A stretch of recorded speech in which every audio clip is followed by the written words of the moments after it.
सभी भक्तजनों को पूर्णचंद्र पांडे का सादर प्रणाम।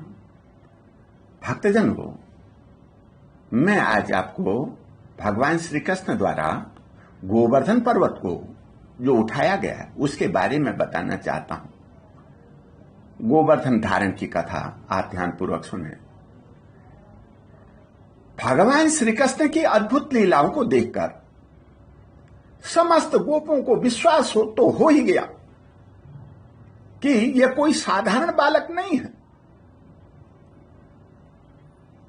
अब तो वे सब भगवान की बातों पर विश्वास करने लगे और उनका सम्मान करने लगे। देवराज इंद्र के पूजन की परंपरा वर्षों से ब्रजमंडल में चली आ रही थी। इस वर्ष भी इंद्र पूजन की तैयारियां होने लगी। प्रभु द्वारा जिज्ञासा प्रकट करने पर नंद बाबा ने अपनी ओर से उन्हें इस पारंपरिक पूजन का महत्व बताने का प्रयास किया। जब नंद बाबा ने भगवान के सामने बात रखी, प्रस्ताव रखा,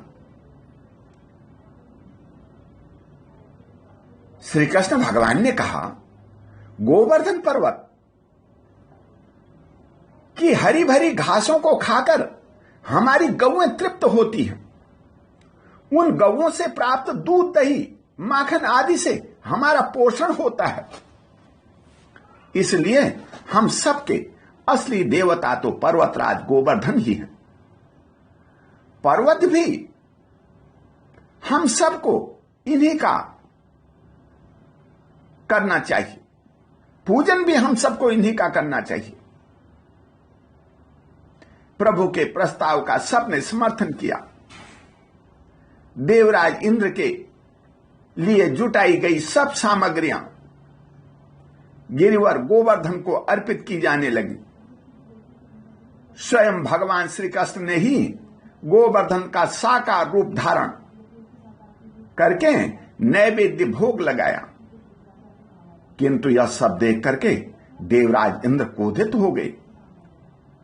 उन्होंने अपने प्रलयंकर बादलों को बुला करके समूचे ब्रजमंडल को ही जलमग्न करने का आदेश दे दिया।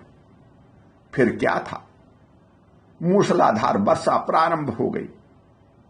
स्वयं भी ऐरावत पर सवार होकर के देवराज इंद्र वृंदावन निवासियों पर वज्राघात करने लगे। चारों ओर त्राहि त्राहि मच गई। इंद्र की यह धृष्टता देख देवदेव श्री कृष्ण ने खेल ही खेल में गोवर्धन पर्वत को उखाड़ लिया और समस्त गोप, गाय, गछड़ों तथा सामान सहित उस पर्वत के नीचे संग्रसित हो गए, बैठ गए पर्वत के नीचे। 7 दिनों तक प्रलयकालीन वर्षा होती रही,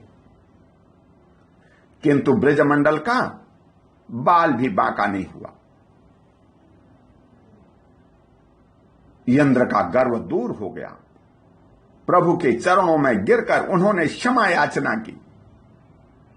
कामधेनु के दूध से श्री कृष्ण का अभिषेक कर देवराज ने उन्हें गोविंद की उपाधि दी और अपने लोक चले गए।